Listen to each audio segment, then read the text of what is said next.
Hi there, Glocal citizens. Welcome back to the podcast that inspires a borderless mindset around manifesting a new world. I am your host, Florence Adu, and this is part 2 of my conversation with Adja Sakho. She is an educator, advocate, leader, supporter, and connector of people and ideas who is passionate about serving others through education and social justice, particularly women and children. She has over 10 years experience in education, finance, DEIJ, and has had roles ranging from trainer, advisor, evaluator, board representative, director, committee chair, and most important to her, agent of change in the lives of young women and girls. She is also an Africanist and believes that Africans must lead the charge to change the narrative and the current state of affairs of many African countries. As host as 221 Afrique, a podcast focused on telling stories of Africans returning home to the continent, Adja is doing just that, changing the narrative. So, you're joining us as we talk about Adja's experience moving to Senegal and her landing as an expat. And so tell us a little bit more about what does an expat package mean? How does that work? What's the onboarding? What's different about it as compared to landing? Because we talk about soft landings generally, and I think that's a big part of what the expat package offers. But tell us a little bit more about your experience. So I think for me, it's a bit different. And I'm going to caveat it by saying, had I not been employed at this school, I wouldn't have come to Senegal. I'd been happy and stayed in New York. It was just the possibility that maybe I could do this. And then it opened itself up and it worked out. But I was perfectly happy teaching and working in the US. I was perfectly happy at the school that I was at. My principal and administrator, she's amazing. Shout out to her. Really, I really had nothing that I was just like, I got to get out of the country. I was fine. So when I applied and then I got it, I was like, oh, okay, yeah. I mean, I'm just going to do this for 2 years and then see what it's about and then come back. Like that was my idea, right? And then immediately they started all of the onboarding. I think immediately after I signed my contract, maybe about a month after that or so, they connected me with a buddy there. And like that was kind of like my go-to person if I had any questions. And again, I'm a bit unique because I'm of the Senegalese culture. Like there are definitely some things that I did not know. And I think it was great to have a buddy to be able to ask them. But there were a lot of things I didn't need to ask because I had grown up in the culture. I had visited the country. I had enough information that I could figure it out. And I speak the language. So there are some things that I could have figured out. But again, it was just great that they had someone there who was already there ahead of me, who already, lived there, worked there, whatever. So I had a buddy. And then part of my contract, they gave me like an overseas allowance to kind of help me furnish the apartment that they were the ones who provided the apartment. And then again, had that not been the case, I probably would have stayed at my mom's house, right? Because she has a place here in the car as well. And then healthcare was also provided. There was an opportunity to take out like a loan at 0% interest to buy a car. I didn't necessarily want to buy a car initially because I was like, I mean, I can get around with the buses and the taxis. I can communicate. I'll be fine. It wasn't until I think after my first year or maybe leaning towards my end of my first year that I was like, I might want to go out of town and it might be more convenient if I have a vehicle instead of having to pay every single time. So for me, that was the motivation initially to get the car, but I would have been fine without it. And then the salary was pretty good. I would say because I came in with 2 masters, it's a salary scale that they have. And so because I came in, I was already up on it's definitely not as high as what you would consider in the US as a teacher, right? But if we're talking about the international education space, it's Asia and Saudi Arabia, they play the most. Like people go to Saudi and they never leave because like they're like a 6 figure, 7 figures easy pay if you stay long enough. And we're not near there, but in terms of like the benefits and the package that they offer you, it's pretty comfortable. And they have a relationship with the U.S. Embassy. So I think the U.S. Embassy, to some extent, kind of helps out with like the paperwork and the residence permits and all that kind of stuff for people who are coming in for the U.S. at least. And they have the same relationships, I think, with other embassies for other international teachers to kind of facilitate just a smooth entry into the country. And then you don't have any issues with your work permits. And again, I'm unique because I really didn't need that because I have my Senegalese passport, but I'm here as an American. So it was a very, very, very, very soft landing. School was supposed to start I think we were supposed to report like the 10th or the 11th of August. I came 2 weeks earlier because I was like, well, it's still summer. I still want to have my summer vacation before I have to work. I kind of still want to see my family. Oh, so okay, so being African. So let me tell you about that. In most African countries, when you're an unmarried woman, it is not common for you to be living in the house by yourself if your parents have a home. Sure. So when I came to Senegal to visit the first time, of course, I stayed with my mom's house. She was in the U.S. I was in her house. The second time, same thing. Now the third time, I have a contract. I'm coming here for work, right? But I ain't tell nobody. Like I came 2 weeks earlier, and they thought I was on vacation like before. So I didn't say that to nobody. So then school starts. I move into my apartment. My mom knows the whole deal. I tell her what's going on because they literally will call my mom and be like, I came to the house on Saturday night and she wasn't there. And I'm wondering, like, where could she be? Like, and this is so different from what I know in the US. I have my own apartment in the US. I moved out of my apartment to move in with my mom to help her out. And my mom knows, like, I don't see myself doing anything in Senegal that I wouldn't do in the US in front of my mom. You know what I mean? So it's just so odd to me that they would just pop up and be calling my mom like, I'm really worried. Like, is she staying somewhere else? And so I don't think I told them that I actually was working here. I think my initial lie was like, I came and volunteered somewhere and they liked me, so they asked me to stay. I think that's how I started. Okay. And then after the volunteer, like after a couple of months, I was like, oh, they want me to stay near the school, so they asked me to like take an apartment and like see what it's going to be. And probably by like June, when the school year was over, I was like, oh, they like me so much, they offered me a contract. Meanwhile, I just finished my first year. So you were the stealth mover. Okay. African aunties and uncles be all up in your business, like it's all up in your business. And you got to give them that respect. It's a cultural thing. I got it, and I didn't want them to be feeling shamed or embarrassed or whatever, because this is how they operate. This is what they know. But I also wanted to make sure I had my boundaries in terms of what works for me. I mean, yeah, your family, but still, I'm going to live my life. So it was so funny that first year. I can imagine.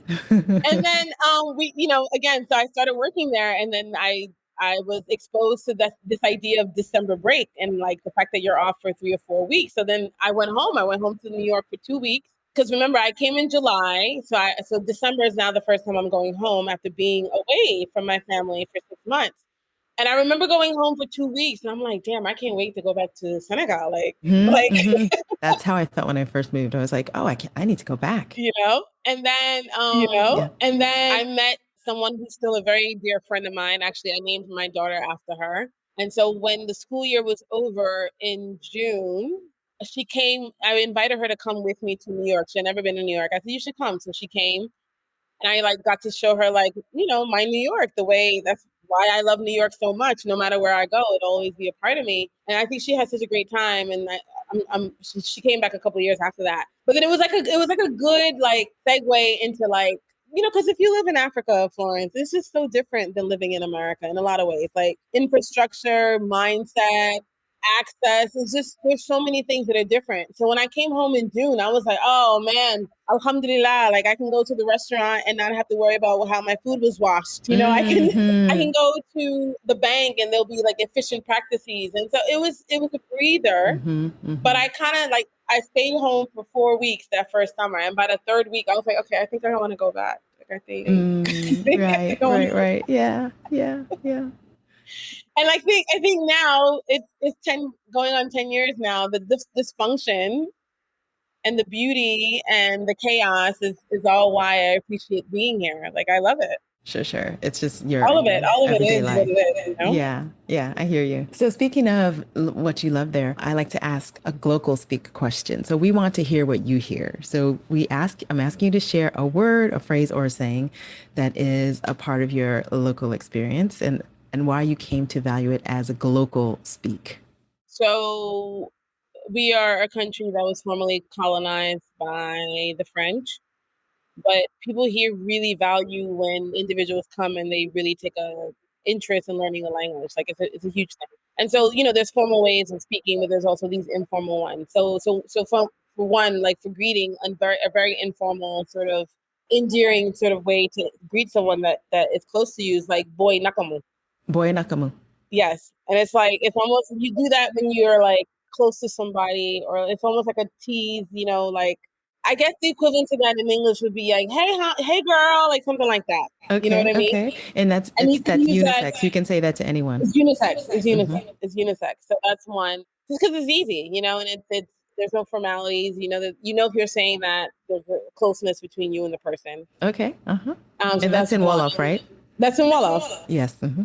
That's in Wolof. And one thing that I love to hear a lot, and I think if you follow any of the Senegalese artists, there's one that I really like, which is called Dada G. They're a rap group. Okay. And they have a song called Senegal. And in the video Senegal, in the song, they take a bus, which is called a car rapide. A Karabi. A car rapide, which is the boat it's a bus. Okay. Uh-huh. And they use it to travel all through different parts of Senegal. And so one of the things that you'll hear when the boys are on these car rapides is like, you know, they bang on the door of the bus, and they're telling people, you know, Dakar, parcel, you know, and so it's just something that you hear because it's just part of the bustle and hustle Ah, of yes. the Yes. country. But that's also something I was like, oh, and then when I don't hear it, I'm like, oh, it's too quiet. You know, what's going on? I appreciate that. Or Yeah. it's like direction Dakar. Okay. You know, so that's part of like telling you where they're headed. Another thing that I think info in terms of local speak. Did you call it global speak or local Glocal. living speak? Glocal speak. When you dress really well, especially Friday is the dress up day for most people because they headed to the mosque. You always often will hear mashallah. You also things to be matnade. Oh wait, It's like, you have oh to my say that gosh. again. You have to say that again. Say it again. So I'll give you the shorter variation of it because it's a long phrase. But when you're dressed well, someone might say to you, sa things to be matna, or sa things to bachna. Okay. It's like, oh my gosh, like you just look so elegant and so beautiful in what you're wearing. And again, unisex, boy, man or woman. Okay. Or someone might say to you like, tong na sa place. Like it literally translates into English as you're sitting in your place. In the sense of, oh my gosh, look at you. Like you look so beautiful in the way you've associated your fabric and your jewelry and all this other stuff. And Africans love to dress up. It's not a Senegal thing. It's all the continent. We like to look good. So, and we like to be appreciated for looking good. Yeah, that's true. Yeah, like Yeah. I mean, we do it for ourselves, but yeah, Yeah. if you're doing it, you definitely want people to acknowledge it, right? Yeah. So, Yeah. So I think that's three things and then I heard that a lot because this past weekend was Tabaski, which is the Eid holiday. yes, yes, yes. Okay, so good. That's good context. So tell us about this particular holiday. So in Senegal, it's known as the Big Eid. There's two Eids. There's one after Ramadan and there's one after Tabaski. And this one, because they call it the Big Eid, because literally the town is empty. Like everybody goes home to the villages. Mm-hmm. Dakar is a very populous capital city. I think the whole country of Senegal is 14 million. There's probably about 8 living in Dakar. Like everybody is living in Dakar. So when it's the big Eid or Tabaski, everybody goes back to the villages, and the cool thing about it is that it is pretty quiet, and you worry about the traffic, and because there's just so much traffic now. And so this holiday is framed around the story in the Bible. For those who are Christian, the same story exists in the Quran about Abraham, who God wanted to test his belief in the religion and his faith.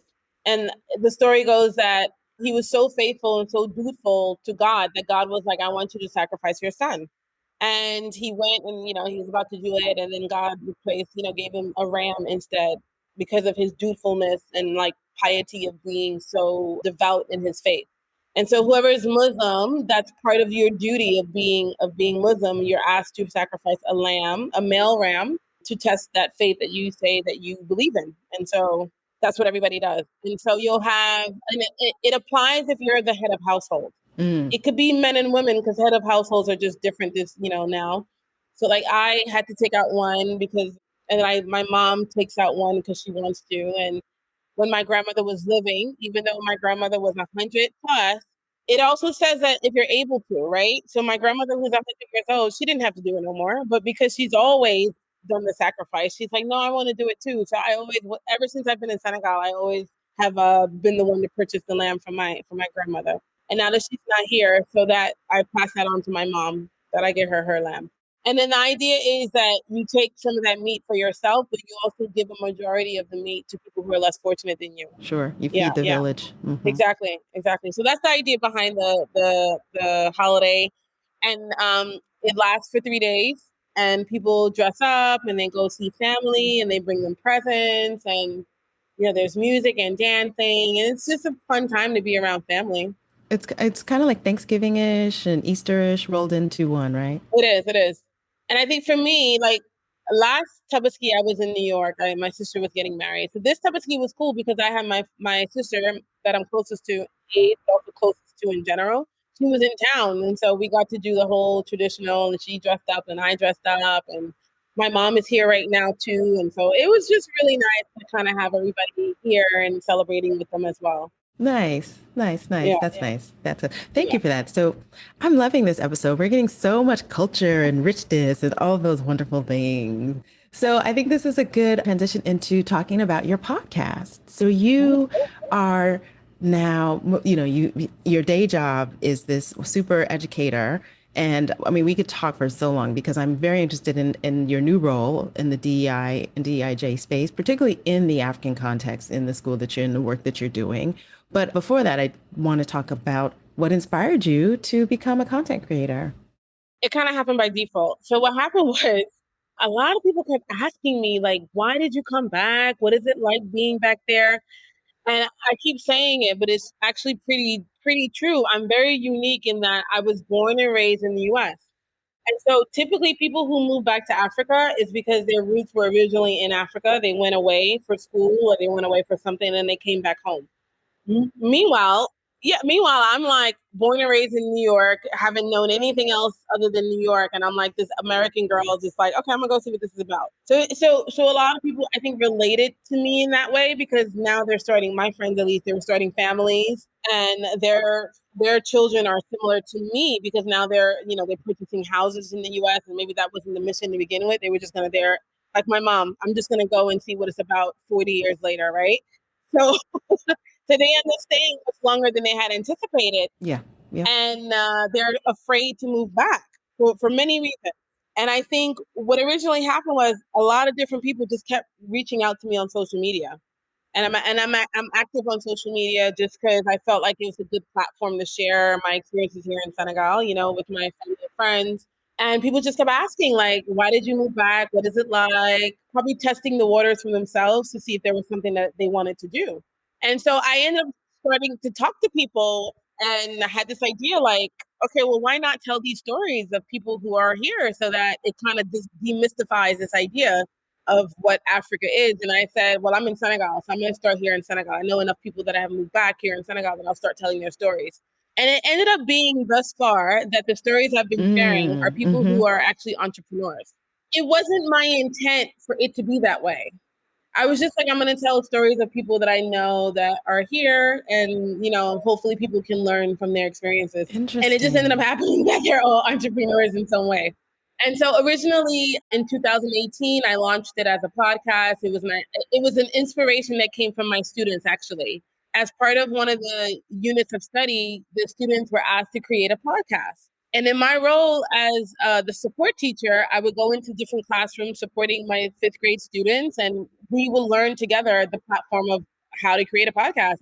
And at the end of the 6 weeks of learning, they had to create this podcast and just being around them and learning how they did it. And I was like, oh, this is actually not as difficult as I thought. Like, I always thought this was something really and really, they were the ones that inspired me to do it. And then around when the unit of study ended, I was like, oh, well, let me try. And then I went and I took what I learned from them and created my podcast. And that's it. And then I have a friend, shout out Nana, who's in Ghana. We go way back from college. And he is into creative art. So I had him design my logo. And it became a reality. And then I launched it and I talked to a couple of people and I chopped it up and put it on iTunes and Spotify. And here we are. Okay. Okay. So we can look for 221 Afrique on Spotify. Where can we hear it? So you can hear it on Spotify, on iTunes, on iHeartRadio, all the places on SoundCloud, all the places that you would get your podcast. But so what happened was in 2018, I also became a mom. That was my new title that I added. I adopted a little girl. She's 4 years old. So I was blogging and podcasting and then took a step back. And then right when I kind of took a step back, I feel like a lot of people kept reaching out and like were asking for like visuals, right? And I'm like, oh yeah, that makes sense. I guess you would want to see what Senegal looks like now, right? Because maybe you haven't been here 30, 40 years and you're imagining, or maybe you come to visit and you're in one section or one area and you don't really see the rest of Senegal. And so this year, I had the idea to launch a YouTube channel. Okay. So we've now extended the podcast into a YouTube channel as well. I had a couple of people that it's great because they're all from my circle of friends, and I appreciate that they are entertaining me and sitting down and talking to me and like telling their stories. But I realized that I like telling stories, and I'm actually pretty good at it. And it's fun being able to like connect the dots with them, which is kind of what we're doing too. You and I talking, and how they're doing now that they're here. And at least one of them or two of them I know was therapy. Because sometimes you don't think about the journey that you've had until you have to really sit and reflect upon it. Even for myself, like you just know that you made it and you're okay. God has looked out for you in a lot of ways. And then you start to think and you're like, oh, actually, wait a minute. I'm actually in a better spot than I had imagined. Yeah. So, being a fellow podcaster in terms of identifying guests and things like that, what is your biggest win? And I think you could probably kind of described it, but what is your biggest win and what is your biggest challenge in terms of being a podcast creator? I'll tell you the challenge first. I think one of the challenges was trying to figure out like the right equipment and materials because I don't know anything about podcasting. As I said, my students were the ones who inspired me. So at first I bought this little desk mic, right? Because I was like, I'm just gonna hook it up to the computer and that's gonna be it, right? And it worked for the podcast, right? But then when I decided to launch the YouTube channel, it wasn't really hitting. So like I ended up Right. the very first YouTube video that we put up, we went to shout out to Aisha, we went to her dance studio and the interview was great. But meanwhile, you hear the thumping music in the background, like and I'm like, okay, well, wait, maybe I need to get some more equipment. So I think just the learning curve of, okay, what's going to work, what's not going to work. Yeah. Electricity issues here, like some of the content is long and it's interesting. And, you want to be able to still engage your audience. You also have to be pretty decisive about what you keep and what you take out. So that's been a challenge because you want to be true to the story that they're telling. You want to present them in the way that, makes sense. So that's been the challenge. I think the biggest win is that I recently reached out to someone who I thought was pretty cool and I wanted to tell their story. And they were like, oh, I know who you are. And I'm like, you do? Oh. Wait.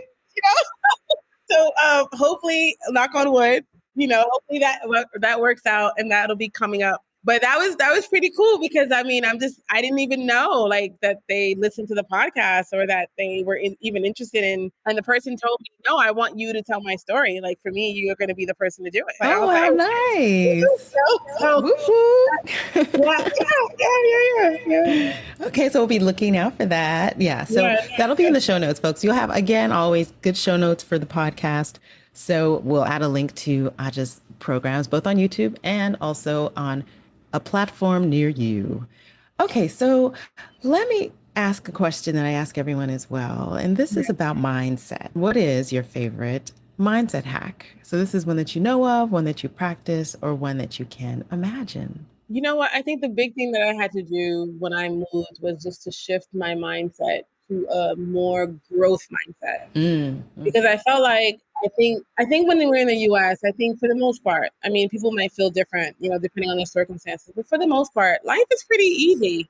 You need something done, you go, you get it done. There's really not all these obstacles that kind of get in your way. But when I moved here, just the mindset of how people would get, you go to the administration building, it says 7:00, people come in at 9:00, they leave at 12. It's just different in how the ethics and the professionalism and the professionalism of what I was used to back home.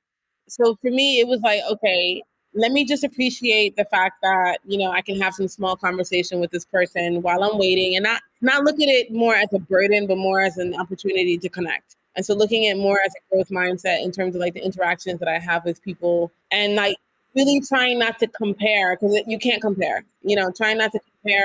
It's different. The life I had in the US and to the life that I have here. I think in a lot of ways, the life I have here now, honestly, Florence, is much better, than what I had in the US. Both had its challenges. I think dating here in Senegal has been the biggest challenge, which is a podcast on its own. Right, exactly.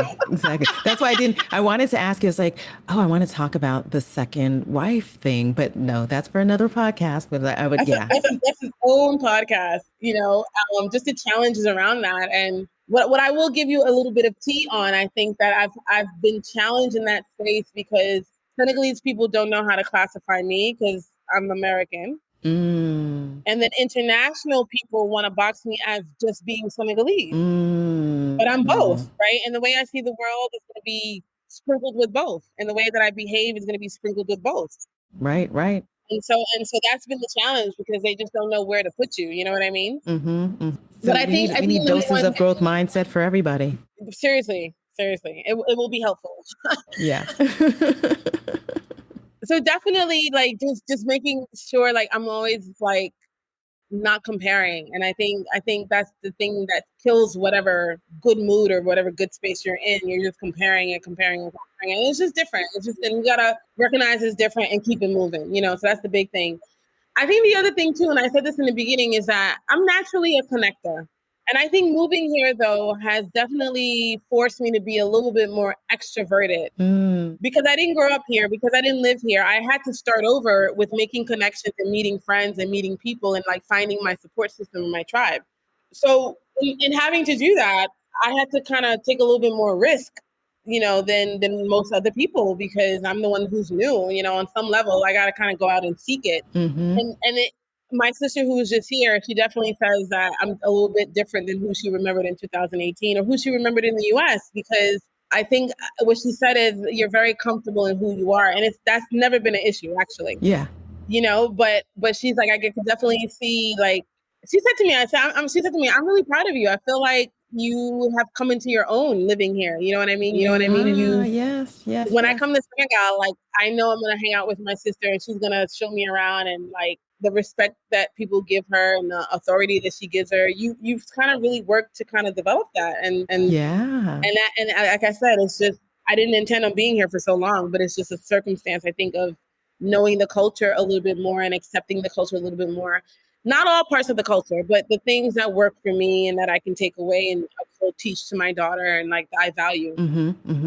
Wow, that's lovely. That's nice. So grow and connect. And yeah, I like that. That's great. Okay, so my last kind of line of inquiry is on the what's new and next for you. And so you have a promotion, and that came with doing some trainings and things like that. And this DEI conversation has been very current in a few of my conversations. I had a guest a few weeks ago who her company is called the Inclusion Group. Again, show notes. And then I've also had another DEI guest that is a good friend of mine who's at Christie's. And so now you being in a role in an educational institution is very interesting. So tell us about what that role is going to look like and what you feel are the key points of, impact that you feel like are part of the charge of your work.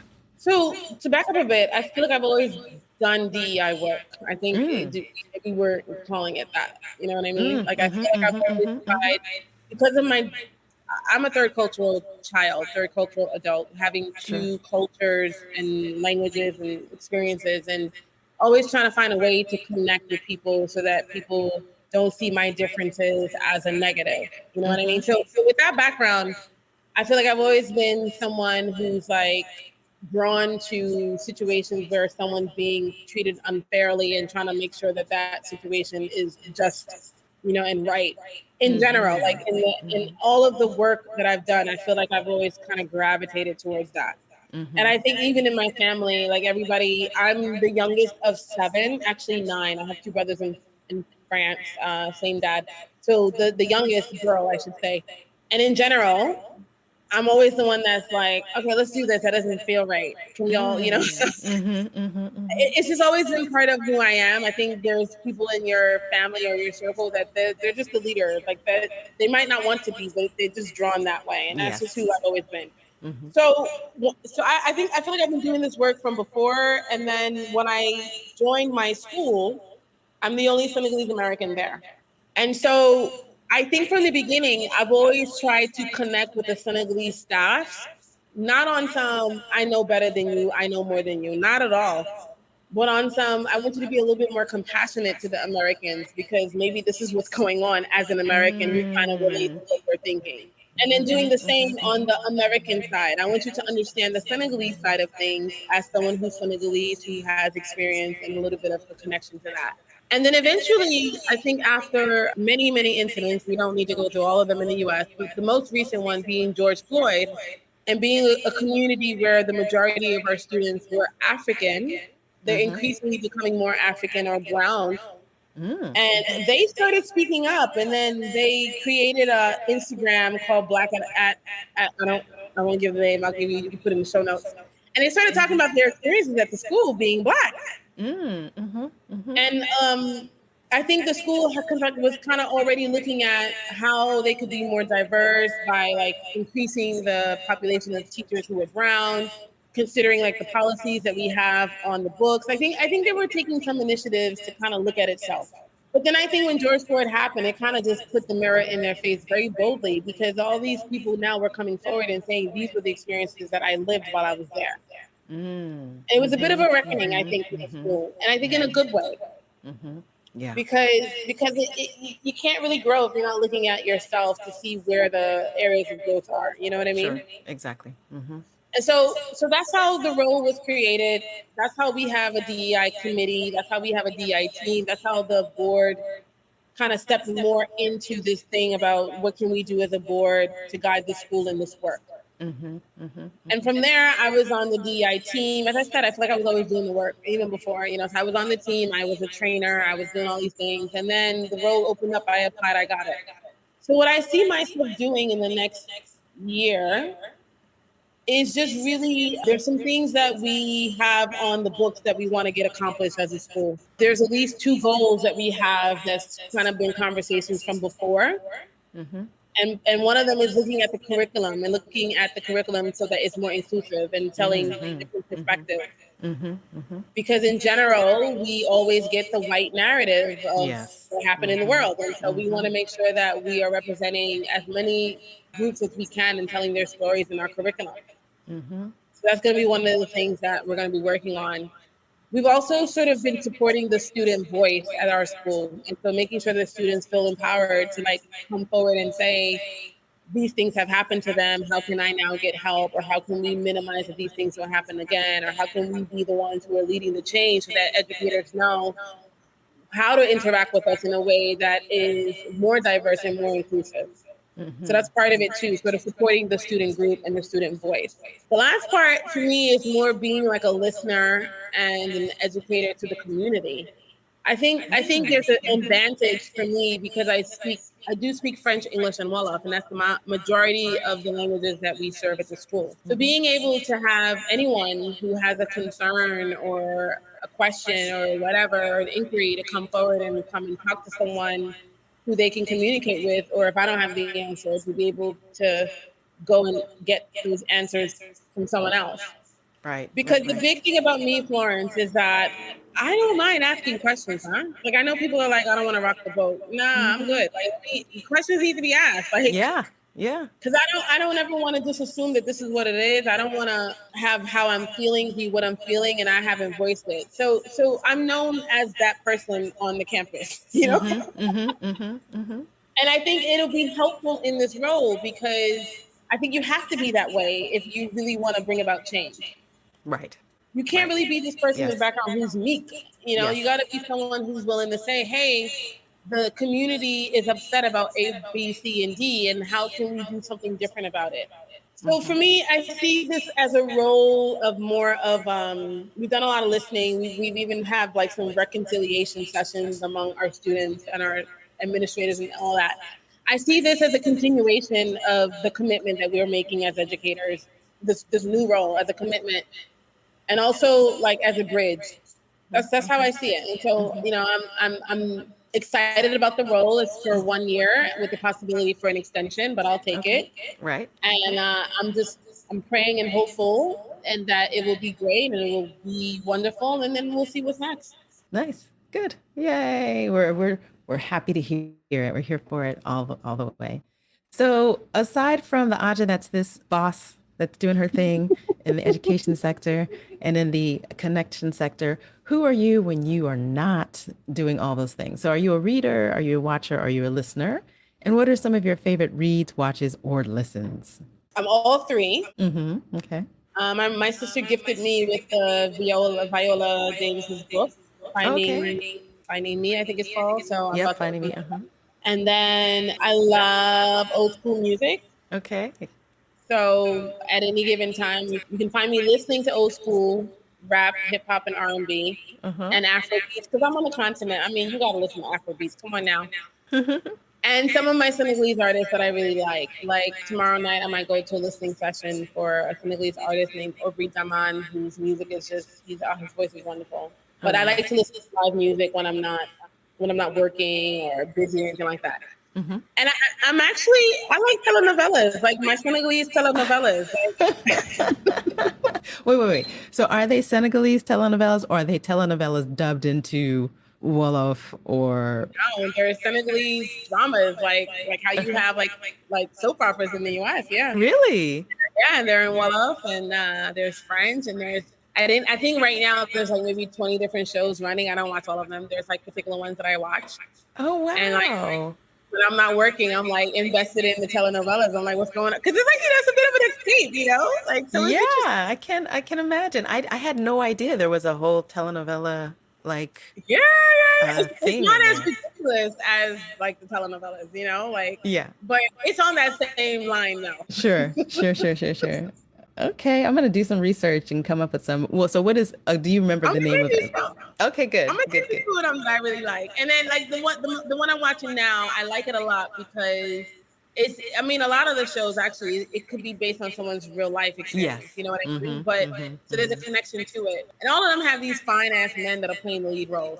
So that doesn't hurt. And by the way, I'm all into Chocolate Brothers. Like that's my thing. I realized that when I became 35, I think that I really like chocolate men. Like I didn't know. Okay. And Okay. so maybe living here too exposed me to that. And so Sure. all these shows, I'm noticing that a lot of these shows are having more chocolate like women and men. And I'm like, it's nice to see not if you bleach, you bleach. I'm not judging. I'm just saying in general, it's nice to see women of the darker hue and men of the Yeah. darker hue on the TV Yeah. And because more of we're seeing yourself.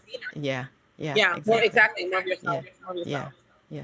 Oh, But I'll send you some cool. names I like here. Yes, because I actually, TV is one of the best ways to learn a language, and I All right. really like Wolof is one that I'm like, I just feel what I loved about the idea of because I had in my mind, oh, I want to see Dakar because I think I want to live there, and and people are like, well, you got to learn Wolof, and I'm like, okay, I can try and do that, and I love, That but didn't sound confident. no, but really, I think the less of the confidence, and I really liked being in Dakar, but my challenge with Dakar was that I didn't see enough trees. I know you told me. Yeah. Yeah, and so is it climate change? Is it XYZ? But I love just the way of the movement, like you said, like the dress up and then this, just the energy is wonderful. So I haven't given up. I need Okay. to come when the trees might be blooming, so then I feel a little bit better about that. Or you can But live outside of Dakar, which a lot of people do, and then they come yeah, to Dakar because out of Dakar there's a resort community, two or three. I mean, there's one that's really expat y, but uh-huh. other than that, there are communities outside of Dakar that are very green. And a lot of people because they can't deal with the hustle and bustle of Dakar. It's Right. a metropolitan city. You Right, get over there exactly. real quick. Yeah, exactly. I can commute. I can commute. So in any case, I should learn some Wolof. So if I Yes, kind of get into some of these telenovelas, that might be the case. yes. I'll send you the two that I'm watching right now that I like. Wonderful. Aja, thank you so much for your time. We have this is going to be a two-parter, of course, because the luxury of you being off for the summer is that you have a little bit more time to spare. So thank you for Yes, that. And yes. so before we sign off, do you have any last words that you want to share with our audience?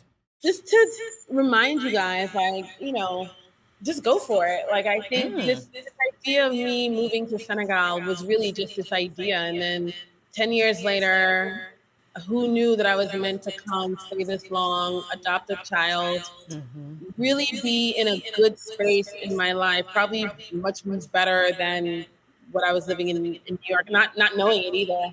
Physically, mentally, emotionally, just in all areas, like I'm doing well, you know what I mean? And I think Yeah. it was all based on like this idea that I had, and I was just like, okay, well, let me just see. I just went for it. I'm like, let me see. So I think it's just a little testament that if you have this idea to grow a business or to I don't know, start a car wash, whatever it is that your idea is, just do it. Like you just never know what the end result might be. Yes. Yes. Go for it, folks. Go for it. I Yes. like it. I like it. I like And it. that's also part of being a global citizen. Just go for it.